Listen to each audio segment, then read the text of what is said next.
အားလုံးပဲမင်္ဂလာပါခင်ဗျာဒီနေ့ကျွန်တော်မိတ်ဆွေတွေမိထားတဲ့မိကွန်လေးကိုကျွန်တော်လာပြီးဖြည့်ပေးမှာပဲဖြစ်ပါတယ်ကျွန်တော်တို့ရဲ့ Facebook Messenger မှာဗီဒီယိုကောပြောတဲ့ချိန်ကြရင်အရောရောတန်ရောကြည်နေအောင်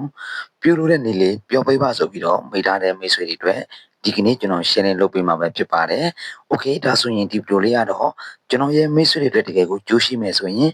မသိသေးတဲ့သူတွေအတွက်လည်းပြန်လည် share သွားပေးဖို့ကျွန်တော်ကတောင်းဆိုချင်နေဗျာโอเคဒါဆိုကျွန်တော်တို့ချိန်မဆွဲမနဲ့စလိုက်ရအောင်ပေါ့နော်ရင်ဦးဆိုကျွန်တော်တို့ရဲ့ Messenger လေးထဲကိုနှိပ်သွားပေးပါခင်ဗျာโอเคအခုလိုမျိုးကျွန်တော်တို့ရဲ့ Messenger ထဲရောက်သွားပြီဆိုတော့ကျွန်တော်မိတ်ဆွေတွေရောကိုမိမိစေချင်တဲ့ကောက်ကိုတစ်ချက်တော့နှိပ်လိုက်ပေါ့နော်โอเคမိတ်ဆွေကဒီကောက်ကိုစေချင်နေဆိုရင်တော့ကျွန်တော်တို့ဒီကောက်ကိုကျွန်တော်တို့ဗီဒီယိုကောခေါ်လိုက်ပါ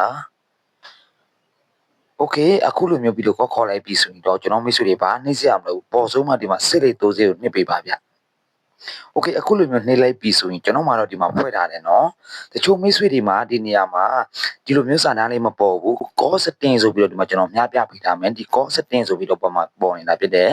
call setting နဲ့တာနဲ့အခုလိုမျိုးခလုတ်လေးနှစ်ခုပေါ်မှာဖြစ်ပါတယ်နှစ်ခုလို့ဖွဲ့ပေးလိုက်ပါเนาะကျွန်တော်မှတော့ဒီမှာတစ်ခုပဲရှိတာဖြစ်တဲ့အတွက်ကျွန်တော်ဒီတစ်ခုပဲဖွဲ့ရမယ်ဆိုတော့ဗီဒီယိုကောပြောတာပဲဖြစ်ဖြစ်ကိုဘေးနာဆူညာတန်တွေပဲဖြစ်ဖြစ်ပြောရတာလောကကိုတက်တာနေမှာပဲဖြစ်ပါတယ်ဗျာโอเคဒါဆိုရင်ဒီနေ့မိထားတဲ့မိတ်ဆွေတွေ